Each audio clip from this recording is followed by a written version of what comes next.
Hi, everybody, and welcome to uh, this group number 37 for Mahamudra for the People.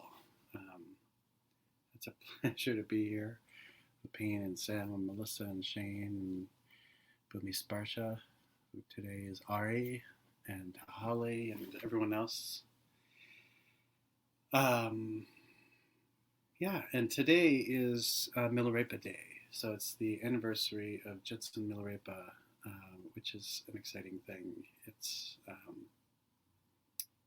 an auspicious day. It's a day to um, dedicate some time to practice, which we'll be doing, um, and yeah, also a day to celebrate. Um, so today I'm going to continue with where I left off uh, last week, and that is on the chapter or instruction on looking at the still mind and the moving mind as the same or different. Um, and I may kind of intersperse or interject some kind of instruction from Boku Rinpoche on this. But before we go any further, as we've done pretty much every session until now, let's take a moment to consider the intention around why it is that you're here today. Taking some time to recognize what a precious opportunity this human birth is that we have. This ability to be embodied, ability to be in relationship and communicate, our ability to hear, see, our ability to practice, our desire to want to practice.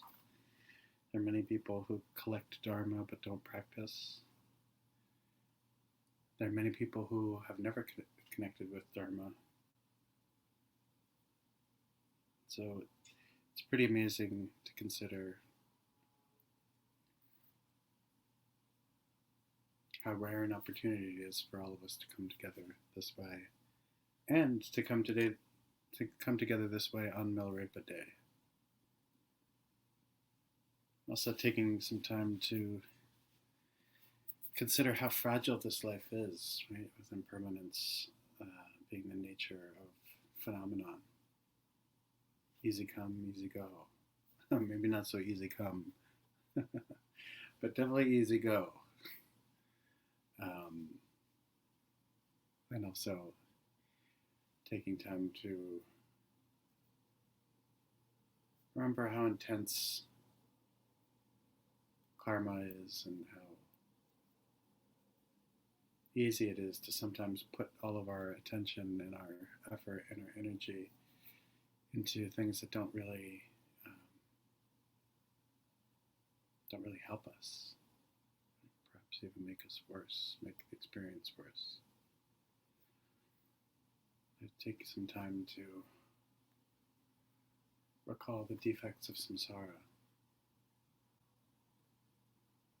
And of course, today on Milarepa Day, we can use Milarepa as an example of somebody who broke the shackles of samsara and who taught others, who was kind, dedicated, had a sense of humor,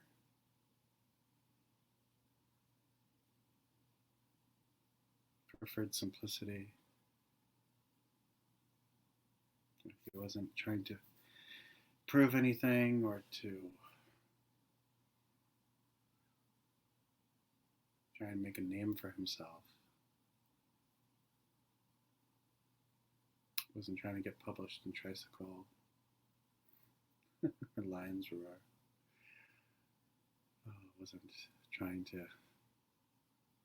become famous. Just trying to get free. And then silently, privately to yourself, spend a moment taking refuge in the Buddha, the Dharma, and the Sangha. The Buddha, the Dharma, and the Sangha. Recognizing how they arise for you, how it is that you connect with them, what it is about them that is meaningful to you. Taking refuge in the Buddha, and the Dharma, and the Sangha.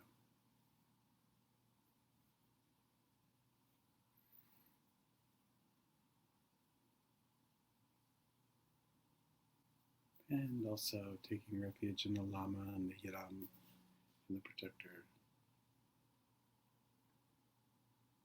The three roots, the Lama, the Hiram, and the Protector.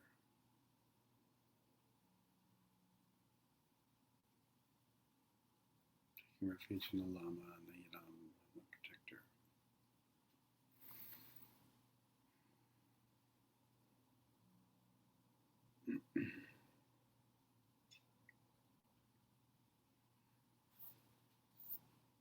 And in this moment, maybe we'll spend a little bit of time in meditation, about 12 minutes or so. So allow yourself to get comfortable.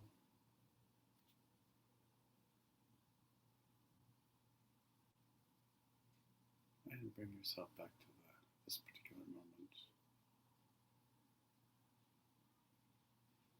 Relying on whichever meditation instruction feels most salient to you. And we'll sit like this for 12 minutes.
take a moment to just come back to this group.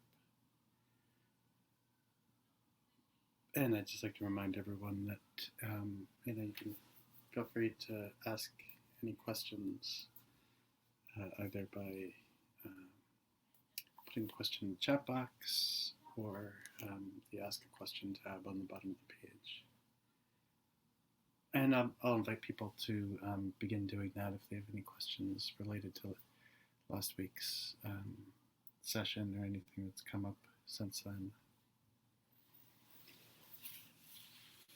And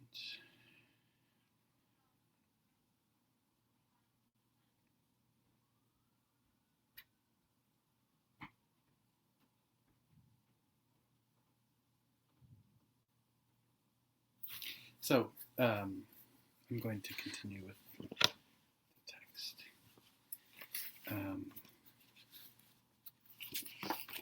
So right now we're on the fifth instruction in relationship to Vipassana or Laktong. And this is looking at the still mind and the moving mind as either the same or different. And so, as we've done previously, we've within the context of Vipassana, we've looked at the still mind, how that's experienced, how thought activity is encountered, experienced, emotional response, etc.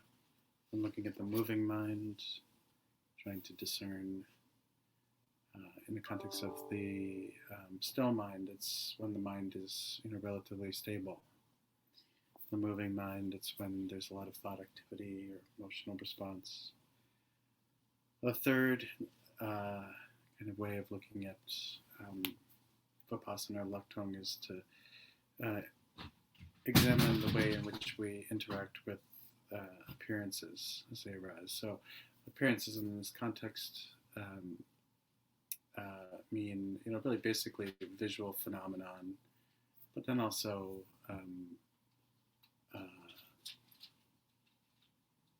sound,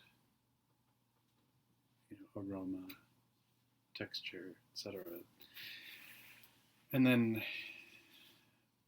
last week we looked at looking at the body and mind as the same or different, right? And that gets to examining the, what we tend to assume as the locus of our experience, right? The body. This is kind of the foundation or the seat of our kind of identity, and the identity that which at times, when caught in the reactive cycles of attachment and aversion and ignorance, creates a tremendous amount of suffering for us.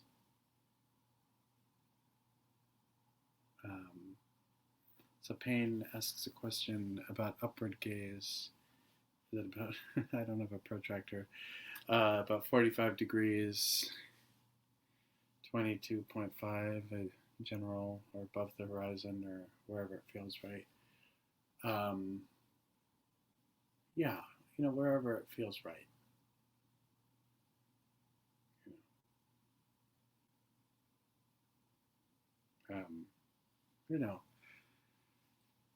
Mahamudra is not such an analytic practice necessarily, where we have to keep things at a particular angle.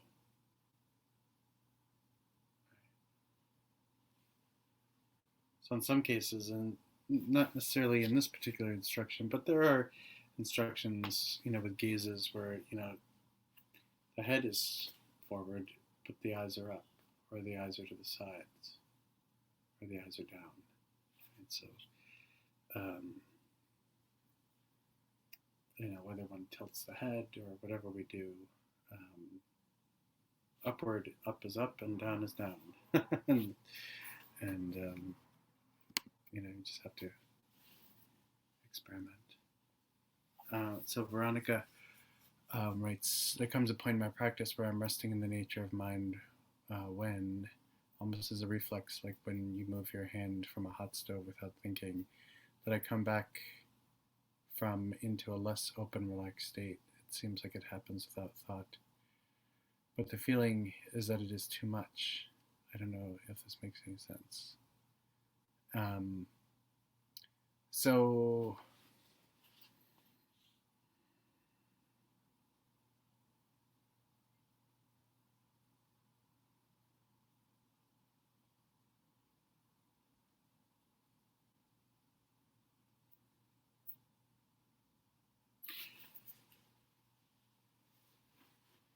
So if I am understanding this correctly, there are experiences in which you're resting in the nature of mind, and then you come back to an experience that's less open and less relaxed. Come back from into a less, but the feeling is that it's too much. So which part is the too much? Is the resting in the nature of mind too much, or is the experience of being less relaxed, in a less relaxed state, too much? Would you mind clarifying a little bit?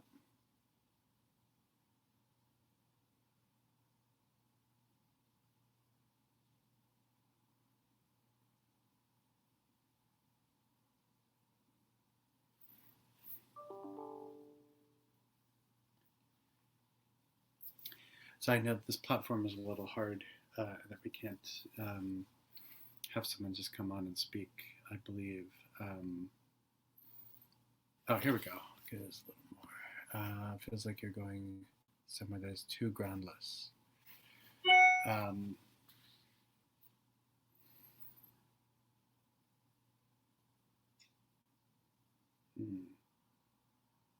so, I think what's important in relationship to this, it does make sense. So, various experiences arise, in meditation, and sometimes we may, when examining. Now, I'm going to start off with this one example. It's not the same one that you're referring to, but I'll come back around to the example you give, where, for example, there may be a difficult thought or a difficult series of thoughts, or a difficult cluster of thoughts, right? It could be around the memory of a difficult experience or something painful.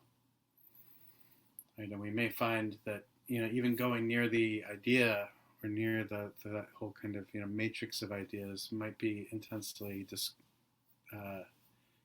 discomforting, if not painful.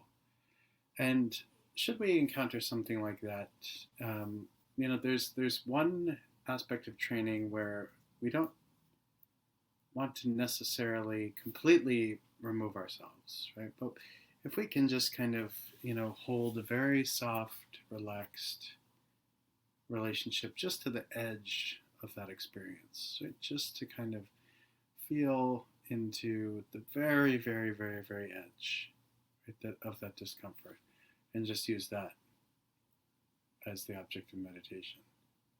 That can be helpful. We don't want to go into experiences that are, that don't feel comfortable all the way, right?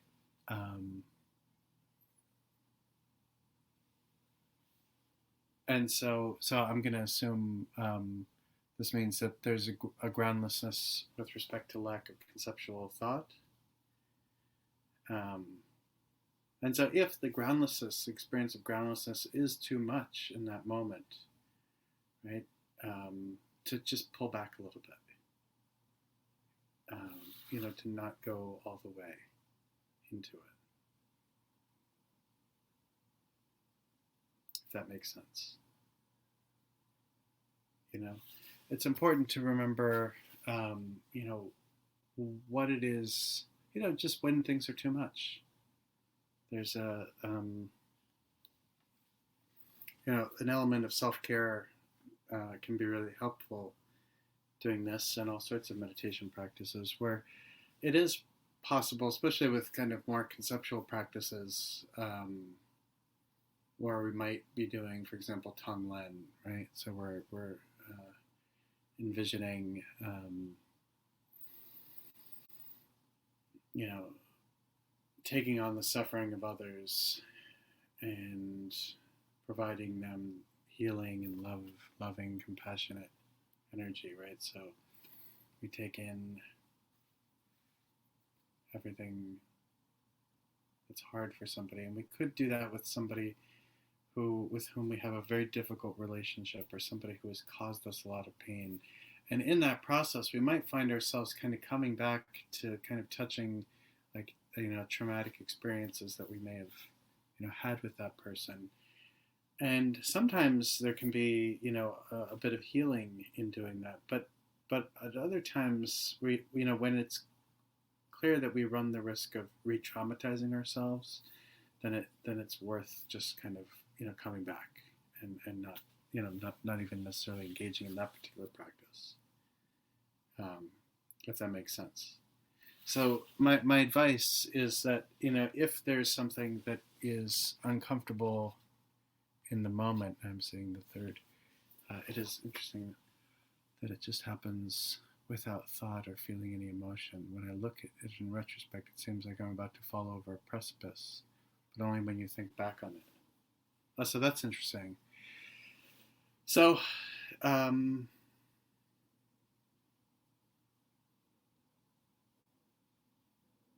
in the moment,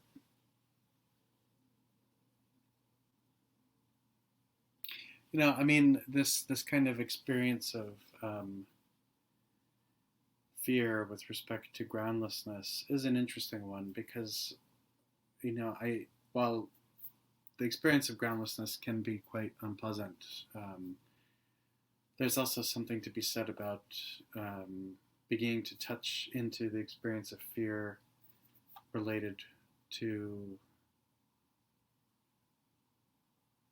experiencing mind that doesn't allow the rigidity of our identity to just be there. Right? And so I'm not suggesting, everybody just go run and jump into it, but it is helpful sometimes to just get a little close and practice with that feeling that comes up.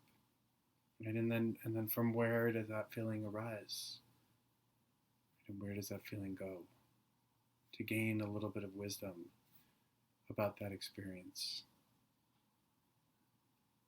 Right? Sometimes the fear and the anxiety that we experience is our own reactivity around not having stable footing. And sometimes that stable footing is needed for our, kind of hard exoskeleton identity to maintain itself. But part of the practice is kind of removing that skin and letting us just rest into space. So, but ultimately, just do whatever feels safe. That is important. It's also really important for us to let go of needing to practice really hard. Again, like, it's helpful to recognize sometimes how programmed we are to be productive, right? So that, and like I mentioned last week, like, this text is not meant to be done,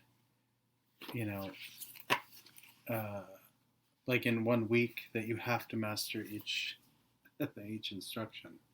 Like that kind of, these take time, and it's not about a rush, or the speed with which somebody gets to the experience of the nature of mind. It's about being able to have that experience in a way which is constructive. Right? And if we rush, all right, what are we rushing to, really? and why? I understand that we're all suffering, but rushing to uh,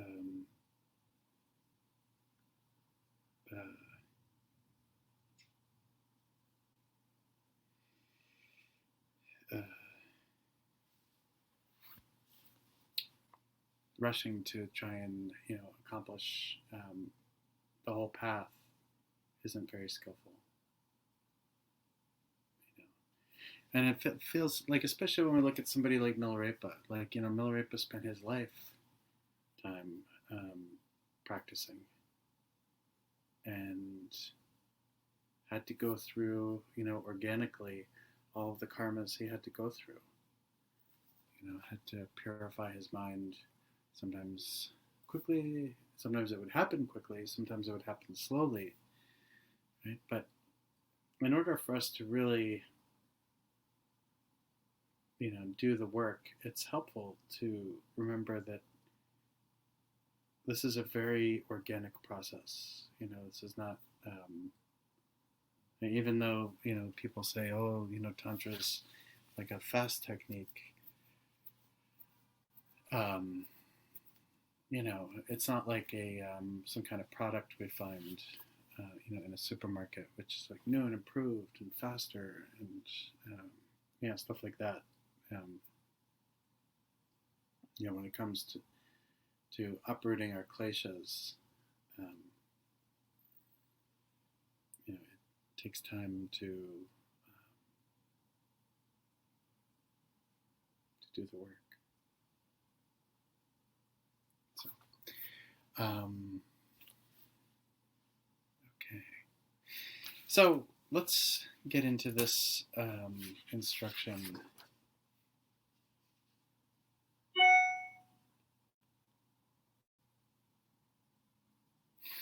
And I'll keep going. So, Ninth Karmapa, who was the author of this text, and for those who may be new, the name of the text is the transmission of pointing out the Dharmakaya, the quintessential Amrita, the clarifying torch of the essential instruction manual on Mahamudra by Wangchuk Dorje. And so this particular instruction is looking at this,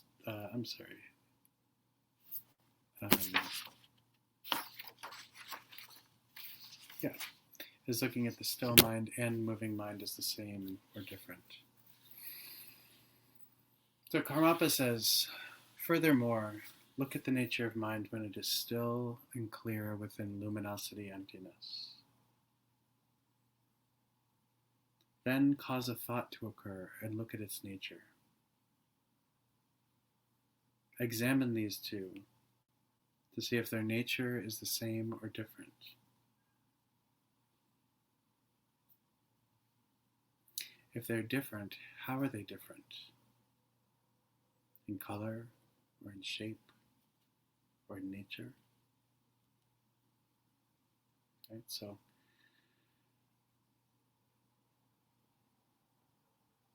we start off by looking at the mind when it's still. Right? So practice a little bit with resting into the still mind, experiencing that.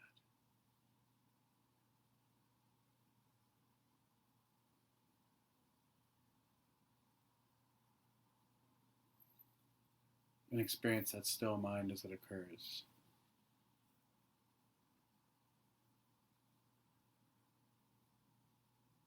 And then when you cause a thought to arise, cause thought.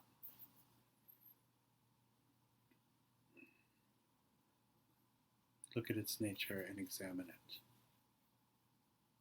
Right? And look at it to see if there's any difference between that initial experience of stillness and the experience of thought. Are they different?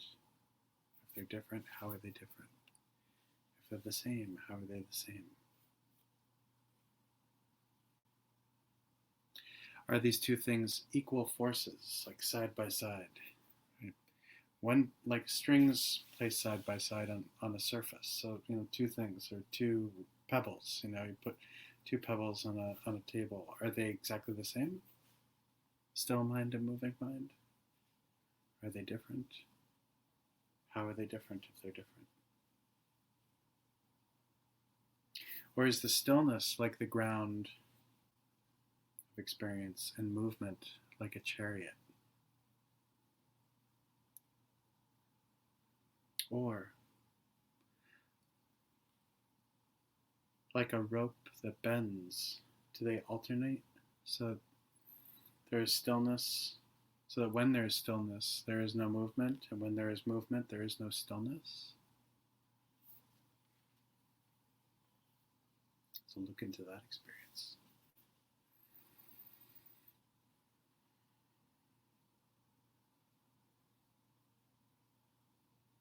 As for them being the same, movement involves all kind of movement, and stillness is just still. How could these two be the same? If they are the same, are they the same by virtue of transformation, like iron becoming gold through alchemy? Or are they the same by virtue of mixing, like water and milk?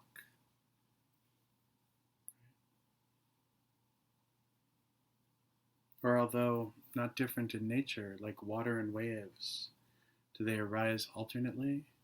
When there is stillness, there is no movement. When there is movement, there is no stillness.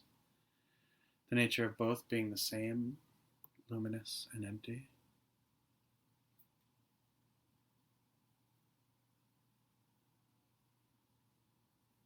If you think it is like this, is it by drawing in your thoughts and placing them in meditation that they become luminous and empty? So he's asking how do they become luminous and empty? How do you experience that?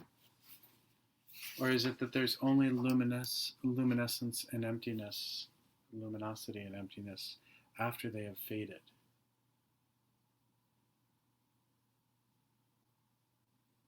Or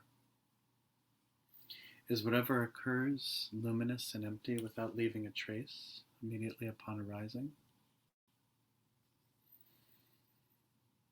Look, test. By looking in this way, stillness and movement will be resolved. That looking is like a small child looking at a shrine room. Look in that way. Exert yourself wholeheartedly in just this way of looking. If you maintain your practice without being attached to deception or a dry understanding, it is certain that you cannot help but see the nature of mind.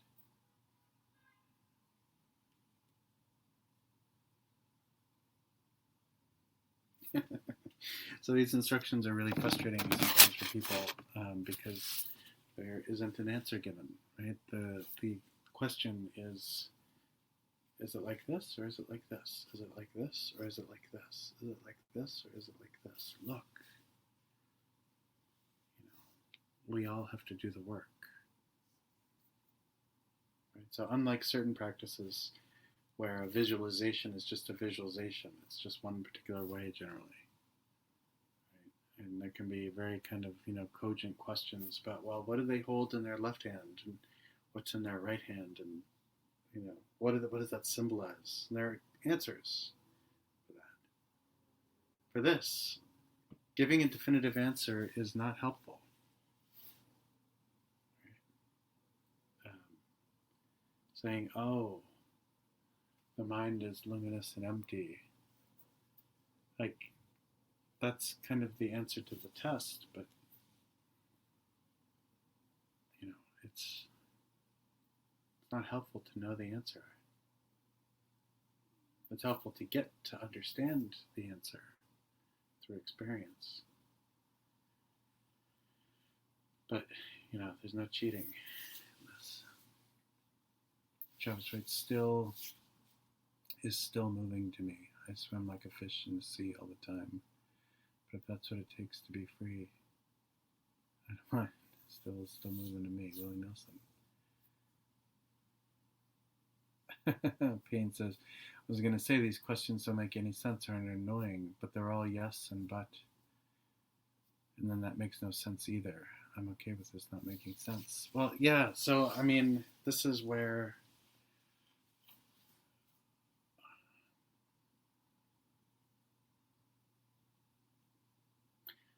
sometimes we need to make a choice.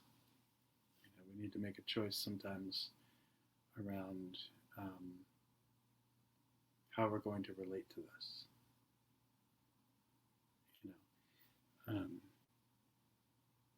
And what I mean by that is we can either jump into the experience and swim. Swim in this big body of practice. Or we can look at the body of practice, be on the edge of it with a whole bunch of books, and think we know what the body of practice is by looking at the books. Oh, but what does Rongjung Dorje say about this? If Wangchuk Dorje says this, what does Rongjung Dorje? Okay, what does Marpa say? All right, what does Saraha say? What is, going right back to the font, we can do that forever,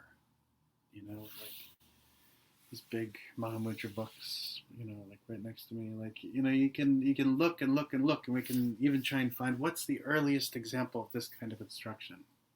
And, that's interesting intellectually, but it still doesn't help you. This is where the swimming teacher or swimming coach is like, jump into the water. If you can't jump in, you will never get any further than this.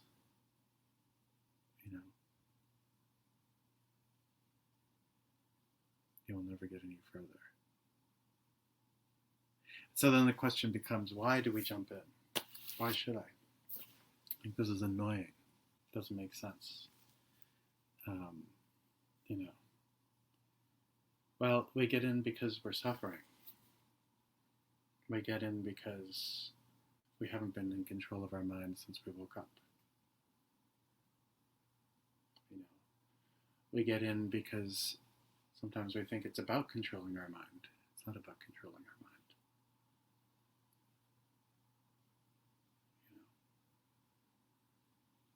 We get in because we're full of shit.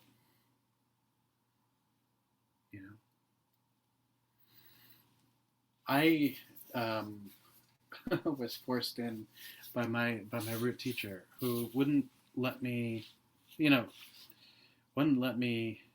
hide in books, and her instruction to me was, it's funny, I met her on my first trip out to India, and I went to Sikkim. It was November of 1995. November and December of 1995, I was there for the first time. And I had plans to go down to southern India in the spring of the following year, because I was there for kind of half of both years, or just about half. And I was going to be going down to, to Drepung Losaling, so the big, Giluk monastery, to see a Tulku friend who was a pen pal of mine in high school. And, my root teacher, Anizamo, kept saying, you don't need to go down there. You should just come back up here. I was going down to Bodh Gaya after Sikkim, and then I was going to go down to Drepung, and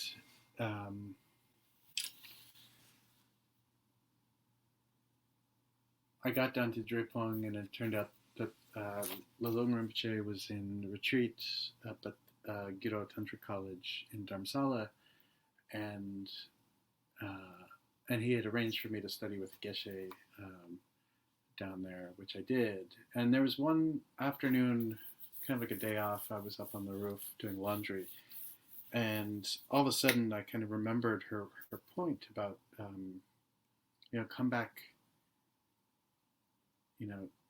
to Sikkim, because she said, like, you have a really like sharp mind, you don't need the intellectual stuff anymore, like you don't need the Geluk approach, you need the Kagyu approach. You need to get out of your head, you need to get out of the safety of Google. I mean, nobody was Googling anything back then, but like now, like just being online, just for hours. I don't do this, but I know people do.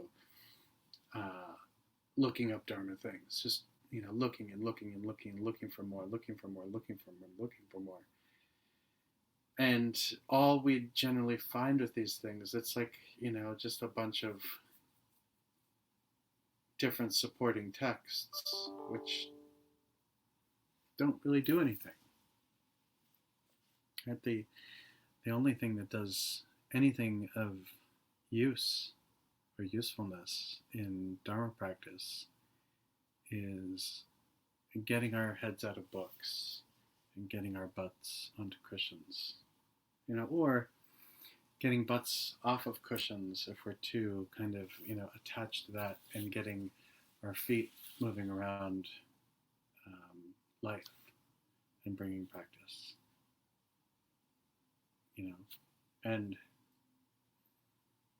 so this is like, art school, where Karmapa's like, stop talking shit and let me see your painting, or stop talking shit and play your instrument, or stop talking shit and let's see the script you wrote, or the book, or whatever.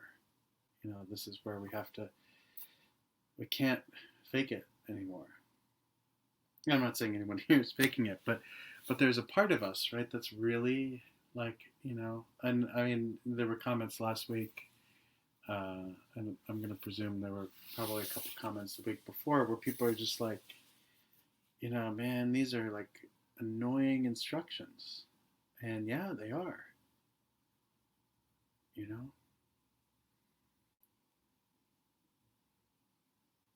And so it means we have to be able to understand the difference, if there is a difference, between moving mind and still mind, between mind and body.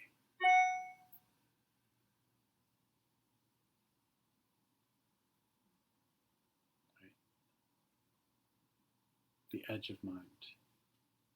If we're really going to kind of, go all the way, and on a day like Milarepa Day, where there's someone so amazing to, aspire towards, how can we can read about him, we can collect his statues and tankas and stuff, we can, collect all the weird movies that have been made about him, and comic books and stuff like that, or we can practice meditation. So, looking back at this instruction, to rest just naturally in the experience of stillness of mind. And then to provoke it, push it. This is like a test, right? Stillness of mind. And then you drop a bomb in it. And then look, what's the difference between these two experiences? Is there a difference between them? Are these two of equal force, like strings placed side by side on a surface for us to be able to experience? Or is stillness like the ground, and movement like the chariot that moves on the ground?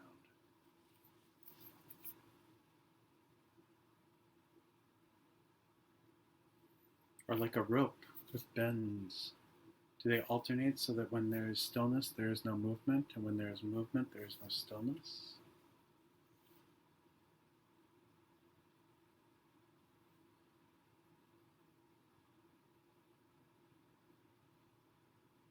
As for them being the same, movement involves all kinds of movement, and stillness is just still. How could they be the same? Or, if they are the same, are they the same by virtue of transformation, like iron becoming gold? Does one transform into the other? Or are they the same by virtue of mixing, like water and milk?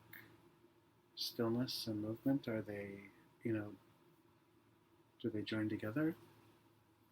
Or are they not different in nature, like water and waves? Do they arise alternately? Or when there's stillness, there is no movement. When there's movement, there's no stillness. The nature of both being the same and also luminous and empty.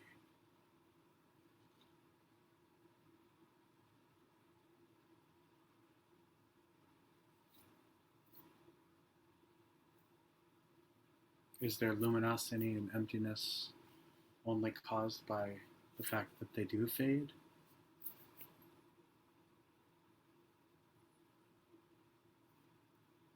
Right?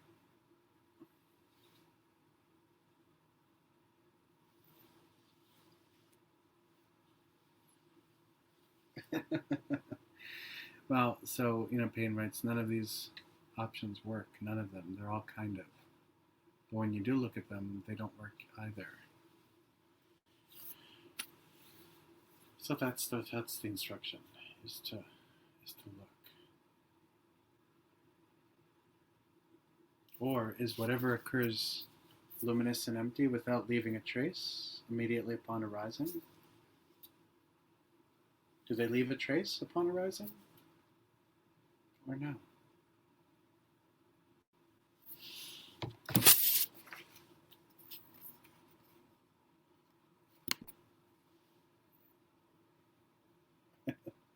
So Jan, it's my question is, why not jump? I get that, at least intellectually, but more like, why is there so much focus on textual scholarship and debate in Tibetan Buddhism, Khenpo's, Geshes, etc.? Well, this isn't related to scholarship, this text, right? So jump. This is actually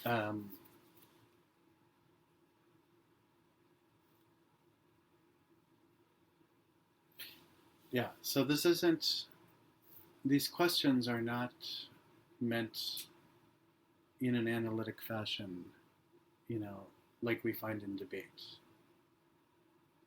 Right? These are really ultimately about resting into the mind.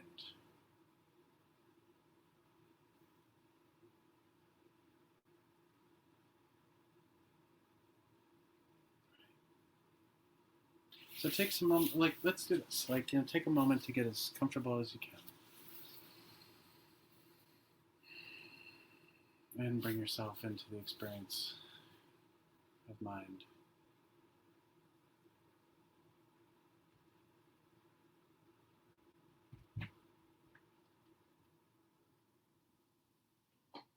And notice what's being experienced.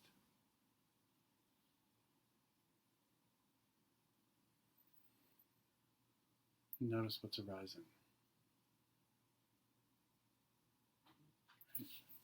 When I say notice, I mean rest into an experience of awareness. It's light, right? Light in the sense that it's not rooted in grasping.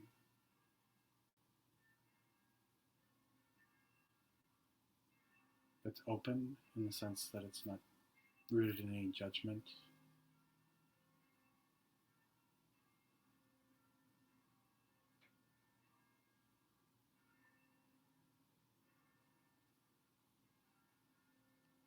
And notice. Notice mind. Remain aware of it.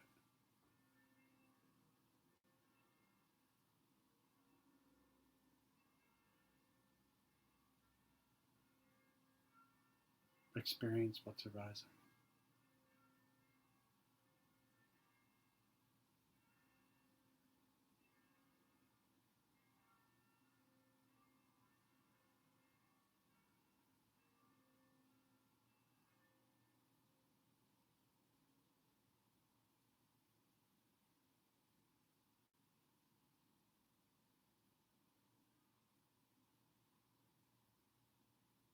Notice if there's any thought activity.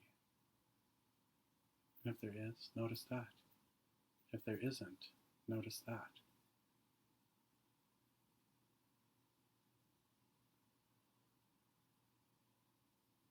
If there is thought activity, can you find a source for the thoughts?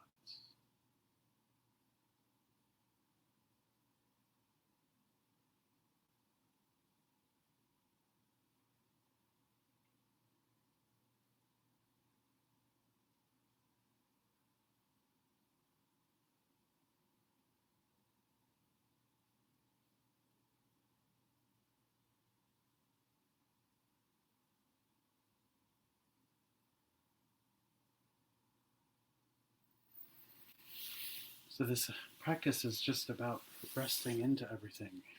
In this particular context, there's no debate. Right? The debate is happening in the text box. Right? There's no debate happening in the text. There's debate happening in the minds of the practitioners who are trying to do this. Right? The questions, and this is the thing.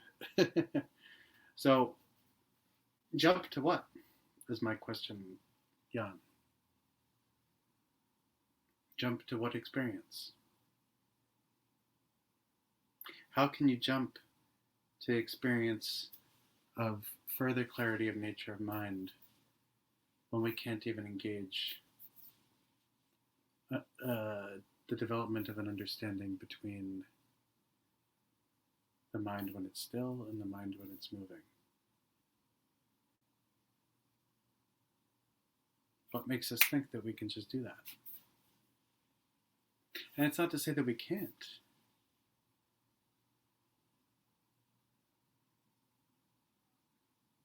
Right? But what causes us to just say, man, forget that. That's uncomfortable.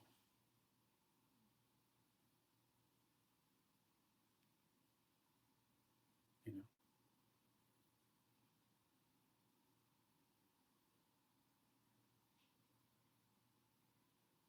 Yeah, and George, points out, Shavkar's Flare the Garuda. So there are many different ways, I mean, not many, but there are different ways of experiencing the nature of mind, right? It's easy to get stuck in the weeds with this kind of vipassana, right? But the question becomes, I'm not getting stuck in the weeds, right? So there is some kind of reactivity going on here. That frustration, kind of like a rat trapped in a maze. Well, which one is it? God damn it, tell me. What's the problem with all these questions? It's very disorienting and it's frustrating. Right? Well, what do you mean? And what Ninth Karmapa is really pointing out is you need to figure it out. Like the one thing that we know that happened was that, Marpa didn't go down to India to see Naropa and ask Naropa for the answer. And, Naropa just says the answer is 7 or 5. And then it's just this intellectual knowledge that he's like, okay, that's great. Unfortunately, this kind of Dharma practice involves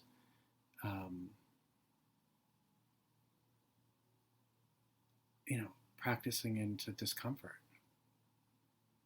right? Practicing into a sense of openness.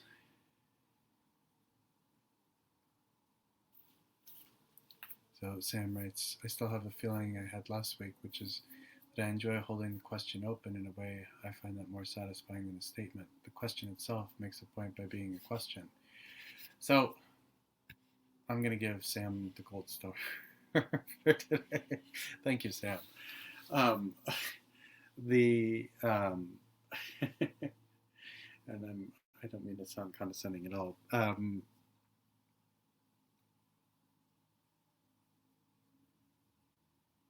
It also could be cultural, right? Like there is this American need to just be like, I need the answer. Give me the answer.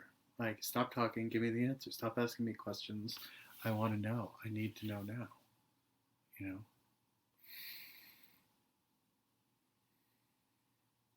Right. And so, yeah, it's not a test. It's not like, so what if there were 9 questions, right? You know, it's not a test. Like, we're not going to fail. We might get tripped up in our meditation for a session or two. Fine. But again, this is rooted at basically, this is experiential learning so that we can experience the difference or examine whether or not there is any difference between the still mind and the moving mind. The mind that doesn't really have much thought activity when that occurs, and then the mind when it does, when it's choppy.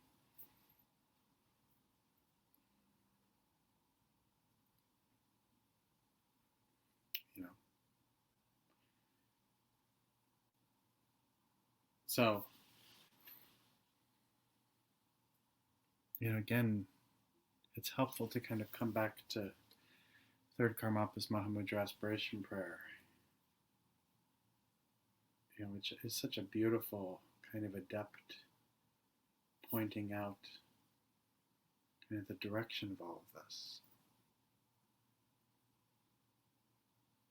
So how can you look at this in a way that isn't about you having to produce anything? These questions are not questions for you. These are open-ended questions that are individual meditation instructions. I'll give you an example. So, looking at the 7th point.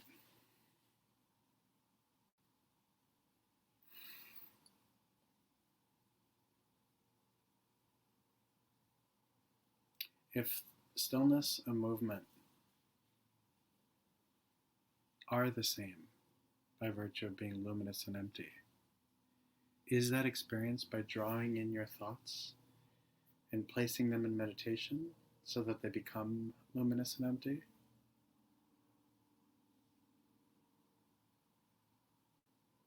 That's a profound question. That's not a philosophical debate. It's a question from one meditator to another.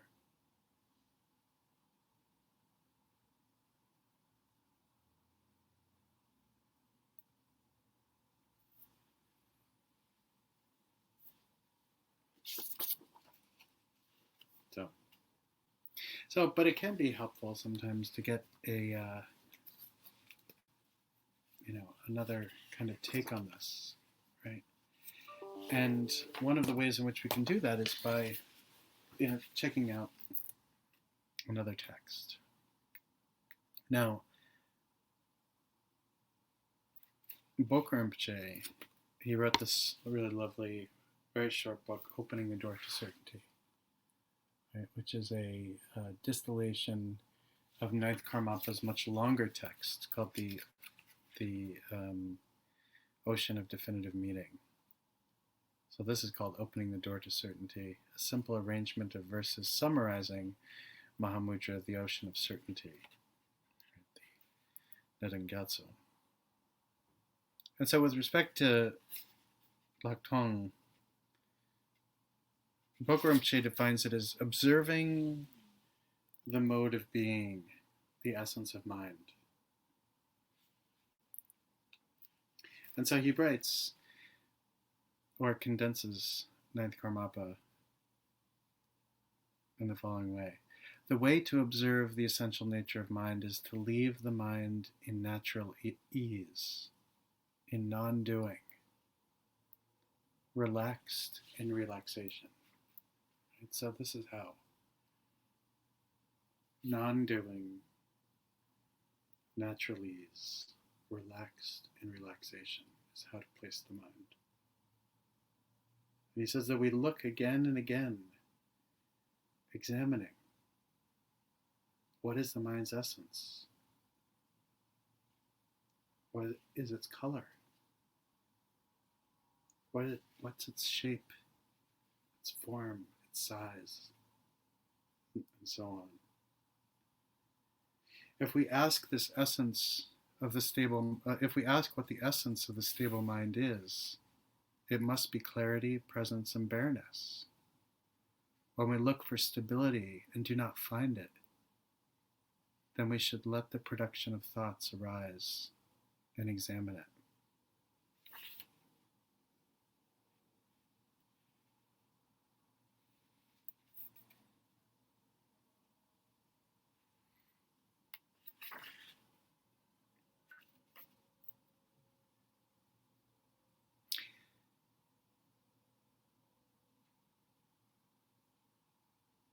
And he goes on, let me check the time to make sure that makes sense to, okay. And so he goes on with respect to cutting uncertainty, which, might be slightly premature here, but, he says, here's how to cut uncertainty. When we search, if we do not find anything, who is the one searching? How does the mind arise, dwell, and disappear? Perfectly examining, we must continuously search. And so these words like examine and search, I think, can be a little confusing, right? They seem analytical. What we're not doing is getting involved in the meditation of a pandita. What we're doing is just searching within our experience to determine from where mind arises.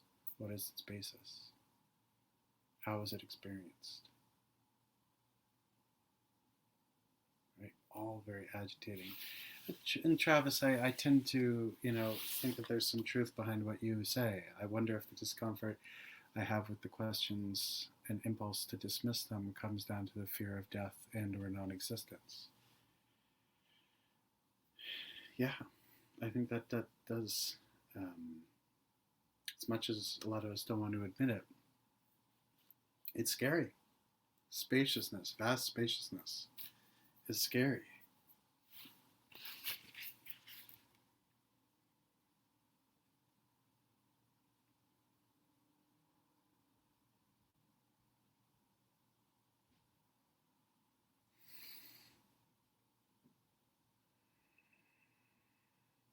So with respect to Laktung, though, well, I'm going to do for Shine, so Shamatha and Laktung. So the point of Shamatha, he says, is realizing through searching that the mind lacks an inherent nature. The mind remains perfectly stable in the profound meaning in order to also arrive at a conclusion about the essential nature of phenomena. So that's shamatha.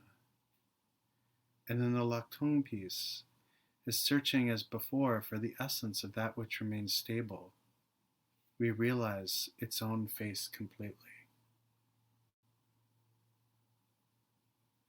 So this is what, the shamatha piece is to understand the nature of the ground, right? Through this process of coming into direct relationship with the mind as it's rising. Right? Learning through the practice how to let go of our kind of repetitive relationship to the past right, or our assumptions about the future, or any particular idea about this moment, putting down preference and the need to do anything and just resting creates the ground for the practice of shamatha to stabilize and deepen, so that we're actually able to experience the ground of mind itself. Right? So we experience that. And then the Laktong, the superior insight piece, is to be able to see the face of mind directly. Right? To know it intimately.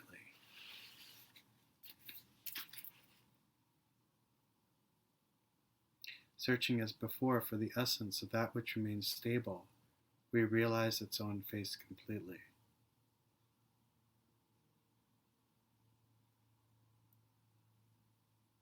When we combine both of these,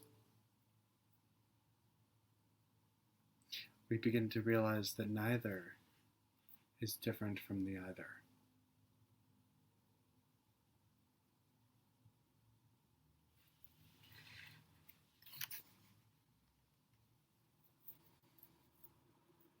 So Chuki Nelson, I was just thinking of Boku Rinpoche and being in my first Laktong session, getting called on to share my experience to the questions, and everything went out of my head. Like I had no words to say. I felt like stage fright or a gap, or scary microspaciousness or something. Ask, love the response. Don't worry, it won't go away or change. Go back and ask again. Yeah. Yeah. You know,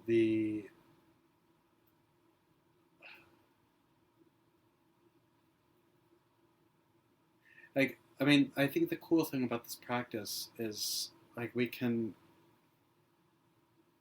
not the only ones who have struggled with this. Like, every person who has practiced Mahamudra has had to practice into, I think it's really the difficulty of expressing this, right? Expressing, you can't, and this is said time and time again, you know, now there are great teachers who can do this, where they can help induce a particular experience, right? And where you just kind of like have that, right? But using language to be able to convey the nature of mind is very difficult. So it's a little bit like, again, I think this is why the arts are probably a really interesting metaphor for it. You can study painting, right? Study it, and then have to mix color. And it isn't until we have to mix color that we begin to understand how much of this is very intuitive, right? And so there's the process of actually beginning to mix color, and then there's the process of beginning to kind of understand our own voice as an artist, right? And so for us, there's, shamatha is relatively straightforward in terms of, the instructions. Laktong becomes a little bit more difficult, because what we're asked to do is basically just look, but to look fully, to look in a way that doesn't become trite, to look with authenticity, to look without kind of the machinations of intellect.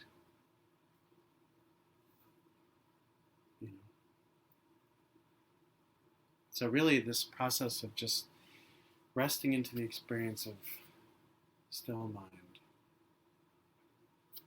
and then just, looking at a picture of Donald Trump, thought activity will come up.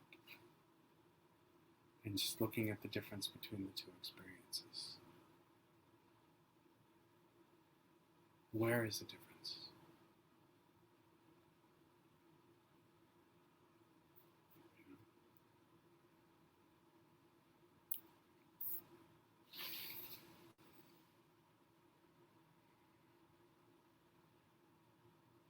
The pain or I'm sorry, Travis writes, thinking also that to know mind intimately would mean I have to be intimate with other people, which is also scary. It is. Being intimate with other people is scary.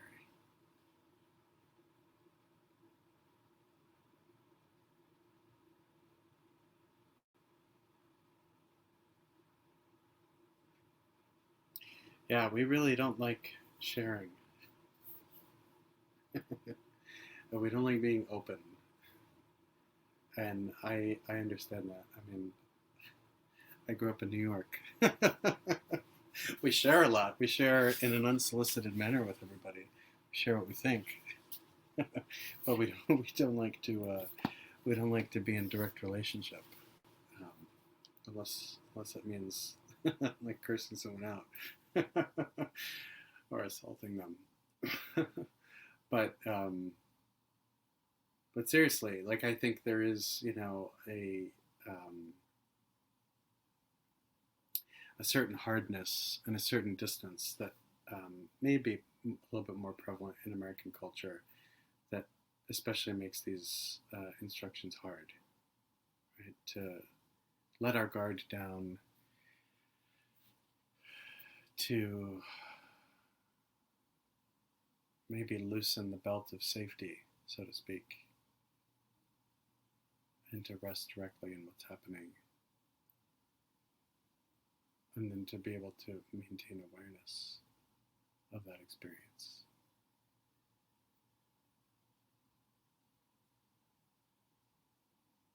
And to maybe even open up to the possibility that the way we think things are is not really the way they are. Right? And so that also means, there's this aspect of inviting the possibility of the fact that um, we don't have it all figured out, which is a different kind of death. It's like the death of the assumption that we can have knowledge about everything, and the assumption that knowing is even valuable.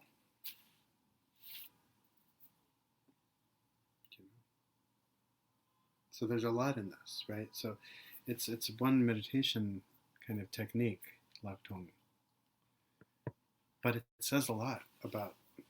It helps to prove everything we begin to feel into shamatha.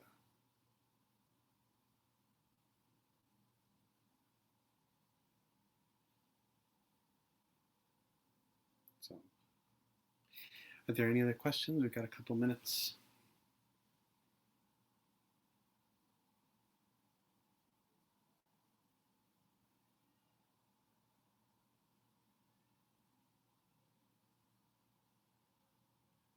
Yeah, good. Okay, well, maybe we'll end here then. Um, so, uh, in this moment, let's just take a little second to dedicate any merit from this session, Mahamudra for the people, to the liberation of all sentient beings, male beings, experience freedom from suffering. May all beings be able to recognize their mind as fundamentally awakened.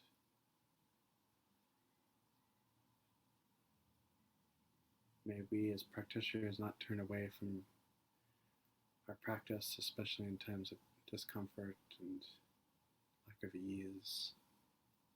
And simultaneously, may we care for ourselves without pushing ourselves into too deep water too soon. And finally, may all beings be able to receive the blessings of Milarepa, Ninth Karmapa, Bokor Rinpoche, all of the Mahamudra lineage masters in particular. May their example live deep in our heart and our practice. May benefit abound. So thank you all. Take good care and happy Milarepa Day.